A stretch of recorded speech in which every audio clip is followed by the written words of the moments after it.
العالمين وعلى آله وصحبه أجمعين ومن تبعهم بإحسان إلى يوم الدين أما بعد أعوذ بالله من الشيطان الرجيم واتل عليهم نبأ ابني آدم بالحق إذ قربا قربانا فتقبل من أحدهما ولم يتقبل من الآخر قال لأقتلنك قال إنما يتقبل الله من المتقين۔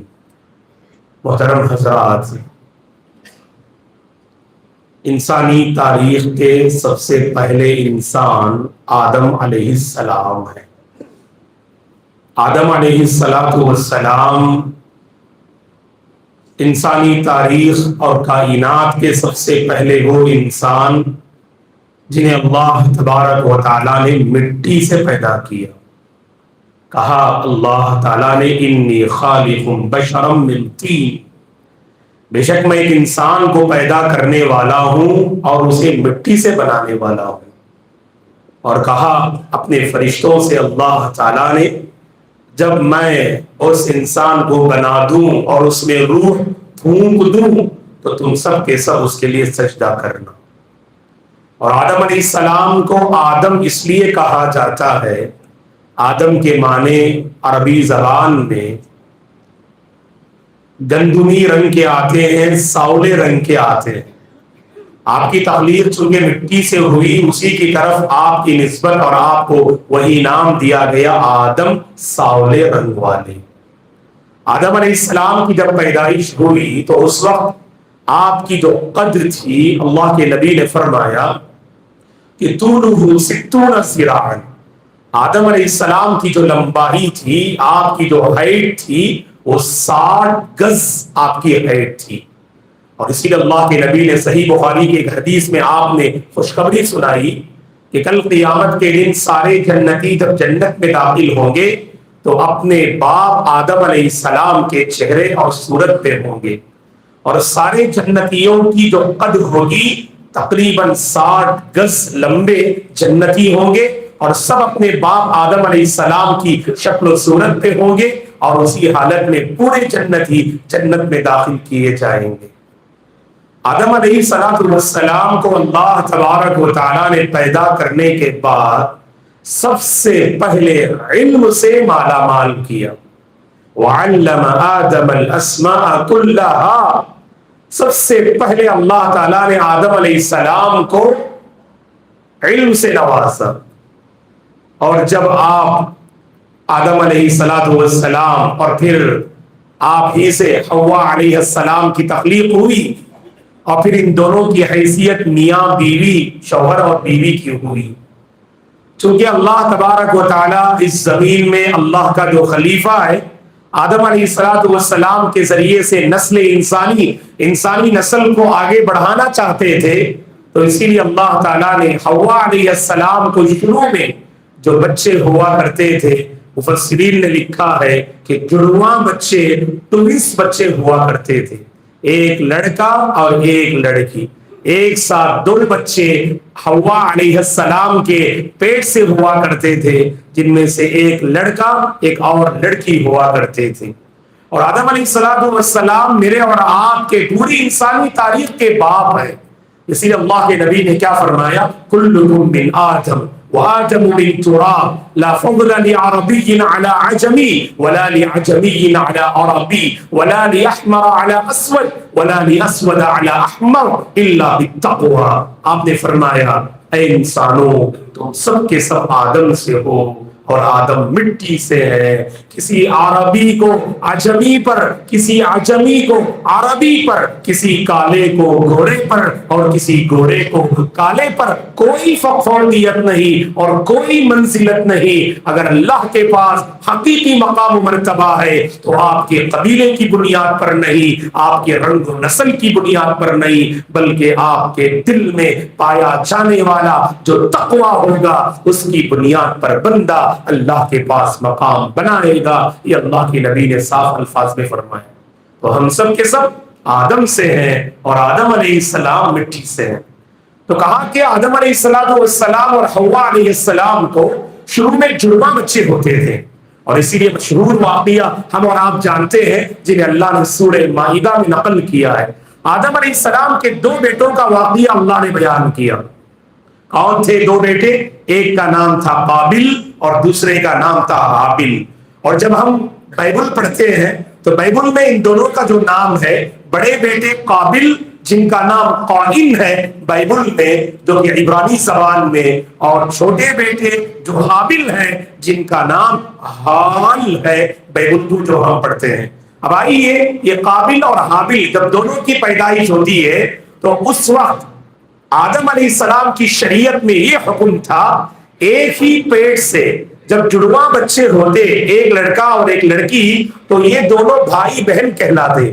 اور ایک ہی پیٹ سے پیدا ہونے والے یہ دونوں بچے آپس میں نکاح نہیں کر سکتے، آپس میں نکاح کرنا حرام ہے. اگر نکاح کرنا ہی ہے تو اس کے بعد جب بچے پیدا ہوں گے دوسرے وطن سے، دوسری بار جب پیدا ہوں گے تو پہلی بار پیدا ہونے والا لڑکا اور دوسری بار پیدا ہونے والی لڑکی دونوں کا نکاح ہوگا. پہلی بار پیدا ہونے والی لڑکی اور دوسری بار پیدا ہونے والے لڑکے، ان دونوں کا آپس میں نکاح ہو سکتا ہے. یہ آدم علیہ السلام کی شریعت میں ایسا حکم تھا. اور ہوا کیا، قابل کے ساتھ جو آپ کی بہن پیدا ہوئی جن کا نام اقلیمہ ہے، اور حابل کے ساتھ جو بہن پیدا ہوئی جن کا نام لیوسا ہے. اصل قانون اور شریعت کا فیصلہ یہ تھا کہ قابل حابل کی بہن سے نکاح کرتے اور حابل قابل کی بہن سے نکاح کرتے. لیکن قابل حابل کی بہن سے نکاح کرنے کے لیے تیار نہیں ہوئے.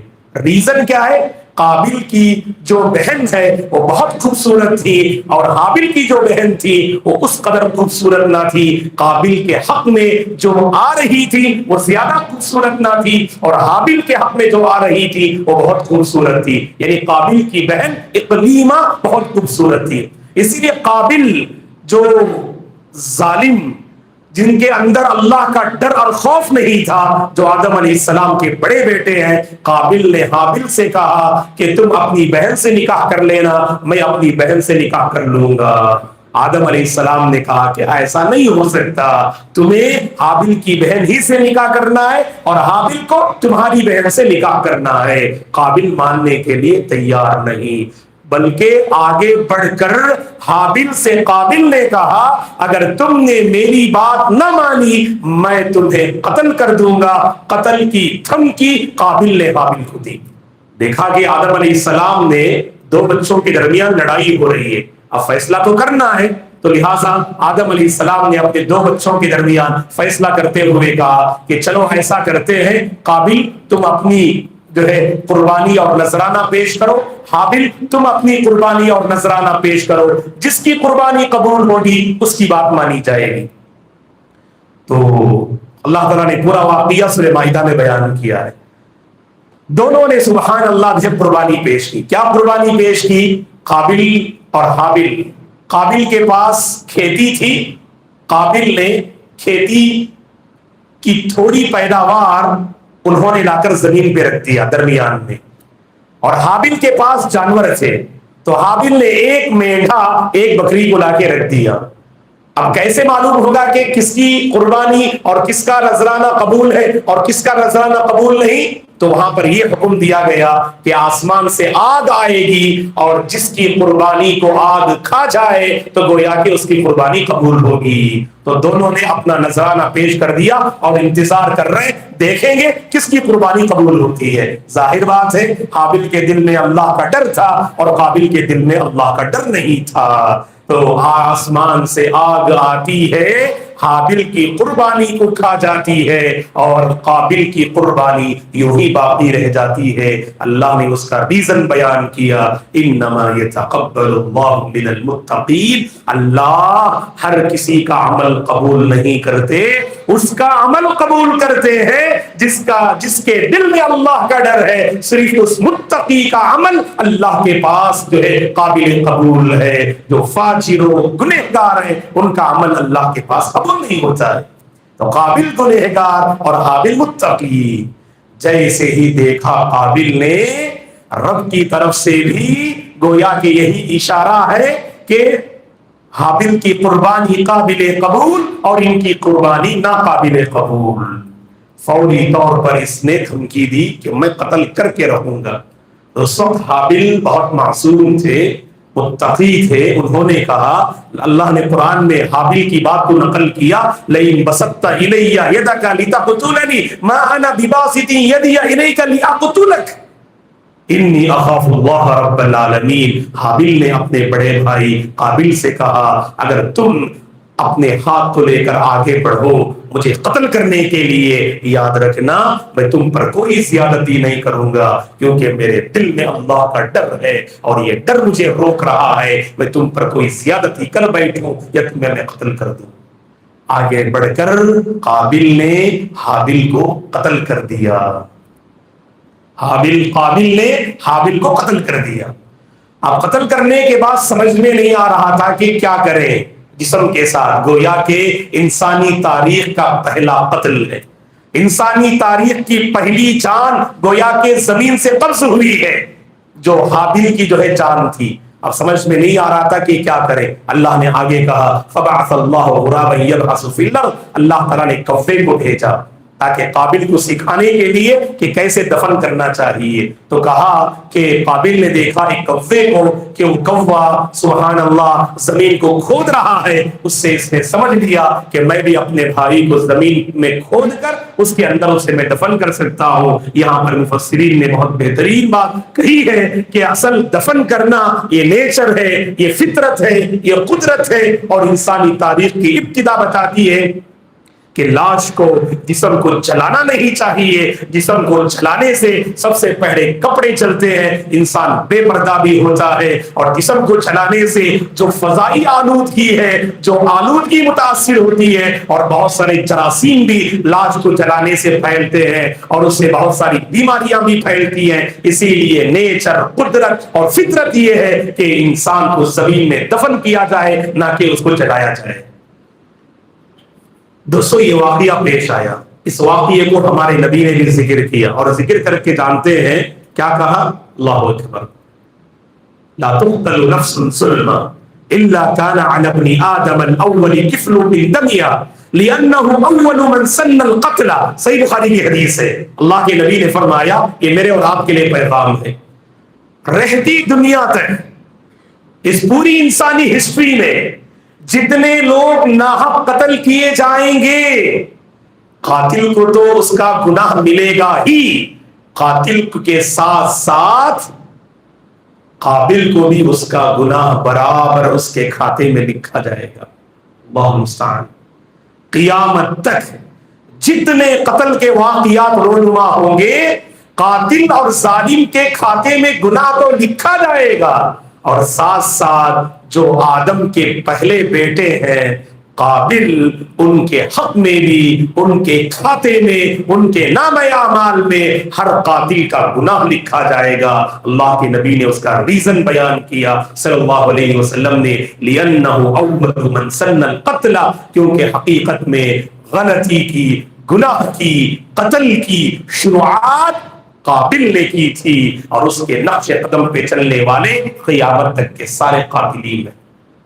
تو پیغام اس واقعے سے یہ ہے دوستو، کبھی ہم غلط اور برے کام کی شروعات کا سبب نہیں بننا چاہیے. ہم اور آپ اچھے کام کی شروعات کا سبب بنے. میرے اور آپ سے بھلائی اور خیر عام ہونا چاہیے، کیونکہ ہمارے نبی نے خوشخبری سنائی، من سن فی الاسلام سنتا حسنہ كان له أجرها وأجر من عمل بها إلى يوم القيامة من غير أن ينقص من أجورهم شيء. اگر کوئی بندہ اس دین میں کوئی اچھا عمل اور اچھا طریقہ لوگوں میں رائج کرتا ہے، جب تک وہ اچھا طریقہ اس روئے زمین میں باقی رہے گا، عمل کرنے والے کو جو ثواب ملے گا، اس کے بعد اس کے نقش قدم پر جتنے لوگ چلیں گے برابر اس کے کھاتے میں بھی، جس نے شروعات کی تھی اس کے کھاتے میں بھی نیکیاں لکھی جائیں گی. وہیں پر اللہ کے نبی نے آگاہ کیا آپ نے آگاہ کیا ومن سن فی الاسلام سنتا سکیا کان علیہ وزرها ووزر من عمل بها من بعده من غیر ان ينقص من اوزارهم شیء. اگر کوئی اس دین میں اگر کوئی برا طریقہ ایجاد کرتا ہے، غلط عادت کی شروعات کرتا ہے، خاندان میں، محلے میں، اپنی سوسائٹی میں جاتے جاتے کوئی غلط عادت شروع کر کے چلے گئے، جب تک سوسائٹی والے وہ غلط عادت میں مبتلا رہیں گے، آپ یہاں سے رخصت ہونے کے باوجود برابر آپ کے کھاتے میں وہ گناہ لکھا جائے گا دوستو. اسی لیے ہم اور آپ بھلائی کی شروعات کرنے والے بنے، بھلائی کو عام کرنے والے بنے، سنتوں کو زندہ کرنے والے بنے، لوگوں کو دیندار بنانے والے بنے، تب چل کر یہاں سے ہم چلے جائیں گے. اللہ کی قسم میرے اور آپ کے ذریعے سے اگر کوئی ایک بندہ بھی توحید پہ آ جائے، پھر اس کے ذریعے سے ایک خاندان، ایک نسل، ایک سوسائٹی، ایک قوم اگر توحید پہ آئے، جس نے اسے توحید کی طرف دعوت دی، پورا خاندان، پورا کنبہ، پوری نسل اور پوری سوسائٹی مسلمان ہوئی. اللہ اکبر. اس پوری سوسائٹی کا ثواب اس ایک شروع کرنے والے کے کھاتے میں لکھا جائے گا. میں یہاں پر پوری امانت داری سے کہوں گا، آج مسئلہ یہ ہے دوستو، بھلائی کو عام کرنے والوں کی بڑی کمی پائی جاتی ہے، اور برائی کو عام کرنے والے اور برائی کی تائید کرنے والوں کی آج کوئی کمی نہیں ہے. سپورٹ بھلائی کا ہم نہیں کرتے ہیں. اگر کوئی برائی کرتا ہے یا تو آنکھیں بند کر لیتے ہیں یا اس کا سپورٹ کرتے ہیں. نتیجے میں ایک ایسا زمانہ آتا ہے، آپ آج اس برائی کو برائی سمجھ رہے ہیں، لیکن ایک ایسا زمانہ آئے گا جو نیو جنریشن ہے، جو نئی نسل ہے. آپ کے اندر تو برائی اور نیکی کی تمیز تھی، لیکن اس نسل کے اندر وہ تمیز ختم ہو جائے گی، اس برائی کو وہ اچھائی سمجھ بیٹھے گی. اسی لیے پیغام لے کر اٹھیں کہ ہم اور آپ اچھائی کو عام کرنے والے بنیں گے انشاءاللہ. قابل کی طرح نہیں ہوں گے، ہم حابل کی طرح ہوں گے. حابل کیا تھے؟ بڑے متقی تھے آپ. اللہ نے کہا نا، اللہ تعالیٰ ہر کسی کا عمل قبول نہیں کرتے دوستو. جس کے دل میں تقوی ہوتا ہے، جس کے دل میں اللہ کا ڈر ہوتا ہے، اسی کا عمل اللہ قبول کرتے ہیں. اور یہی وہ تقوی ہے جو آپ کو مجبور کرتا ہے ہر اچھے کام میں آپ آگے رہیں، ہر اچھے کام میں آپ ساتھ دیں، اور ہر برے کام سے خود باز رہیں، اور ہر برے کام سے ماحول کو آپ بچائے رکھیں. بس یہی پیغام ہے. اچھے کام خود کریں اور عام کریں، برے کام سے خود بچیں اور برے کام سے اوروں کو بھی بچائیں. کیونکہ بعض اللہ کے بندے برے کام سے بچتے لیکن اوروں کو بچاتے نہیں. کہتے کہ مولانا میری زندگی تو ٹھیک ہے، بس اور لوگ کہاں جا رہے، جنت جاننا مجھے اس کی کوئی فکر نہیں، مجھے اپنی قبر میں جواب دینا ہے، مجھے اپنی جنت اور جہنم کے سلسلے میں فکر کرنا ہے. تو یہ کہہ کر آنکھیں بند کر لیتے ہیں، نتیجے میں برائی بہت بڑی تیزی سے پھیل جاتی ہے دوستو. بس یہ سبق لے کر اٹھیے گا کہ ہم بھلائی پر خود عمل کریں گے اور بھلائی کو عام کریں گے، برائی سے خود بچیں گے اور برائی سے ماحول کو، اپنوں کو اور اوروں کو بچائیں گے. اس کے بعد دیکھیے گا ایک ایسی سوسائٹی ہم تیار کر سکتے ہیں، ایک ایسا خاندان، ایک ایسی نسل ہم تیار کر سکتے ہیں جس سے اللہ تبارک و تعالیٰ راضی ہو جائے گا. اللہ سے ہم دعا کرتے ہیں کہ پروردگار مجھے اور آپ کو خیر کی شروعات کرنے والے بندوں میں شامل فرمائے، ہر برائی سے اللہ میرے اور آپ کی حفاظت فرمائے، معاشرے سے اللہ تعالیٰ برائیوں کا خاتمہ فرمائے. اللہ مجھے اور آپ کو نیکیوں سے قریب کر دے. ایسا ماحول اپنے گھر میں، خاندان میں اور سوسائٹی میں قائم کرنے کی اللہ توفیق دے جو دیندار ماحول ہو. دیندار ماحول قائم کرنے کی اللہ ہم سب کو توفیق عطا فرمائے. ہر برے ماحول سے ہم سب کی اللہ حفاظت فرمائے، ہر بری دوستی سے اللہ ہم سب کی حفاظت فرمائے. اللہ میرے اور آپ کے اندر نیکی سے محبت پیدا فرمائے، برائی سے نفرت پیدا فرمائے. نیکی سے محبت کرنے والے بندوں اور بندیوں میں اللہ ہم سب کو شامل فرمائے، برائی سے بدعات سے، گناہوں سے نفرت کرنے والا اللہ ہم سب کو بنا دے۔ اللہ میرے اور آپ کے دامن کو گناہوں سے پاک کر دے، اللہ میرے اور آپ کے دامن کو نیکیوں سے آباد کر دے، اللہ ہمارے دلوں کو ہدایت کی توفیق دے، اللہ ہمارے دلوں کو ہر اچھی بات قبول کرنے کی اللہ توفیق دے۔ جہاں کہیں امت پریشان حال ہے، اللہ سب کی پریشانی کو دور فرمائے، اللہ سب کو اپنے حفظ و امان میں رکھے، اللہ ہم سب کو امن و شانتی والی زندگی نصیب فرمائے، ہر پریشانی اور مصیبت سے سب کی حفاظت فرمائے۔ اللہ تعالیٰ خاص کر صحت و عافیت سے ہم سب کو نوازے، ہر بری آفت سے اللہ ہم سب کی حفاظت فرمائے۔ ہمارے وہ رشتہ دار، ہمارے وہ احباب، ہمارے وہ مسلمان بھائی اور بہن جو رمضان کے موسم میں ہسپتال میں موجود ہیں، اللہ تعالیٰ ان کے حق میں شفا عاجلہ اور کاملہ کے فیصلے فرمائے، اللہ انہیں صحت سے نوازے، اللہ انہیں روزہ رکھنے کے قابل بنا دے، اللہ انہیں اس ماہ میں عبادت کرنے کے قابل بنا دے، اللہ تعالیٰ ہر قسم کی پریشانی اور آفت سے ہم سب کی حفاظت فرمائے، چین والی، سکون والی اور برکتوں والی زندگی اللہ ہم سب کو نصیب فرمائے، اللہ ہم سب کو خیر اور بھلائی پر باقی رکھے، اسی بھلائی پر اللہ ہم سب کا خاتمہ نصیب فرمائے، آمین۔ اقول قولی هذا واستغفر الله لي ولكم ولسائر المسلمين من كل ذنب فاستغفروه انه هو الغفور الرحيم، سبحانك اللهم وبحمدك اشهد ان لا اله الا انت استغفرك واتوب اليك، السلام عليكم ورحمة الله۔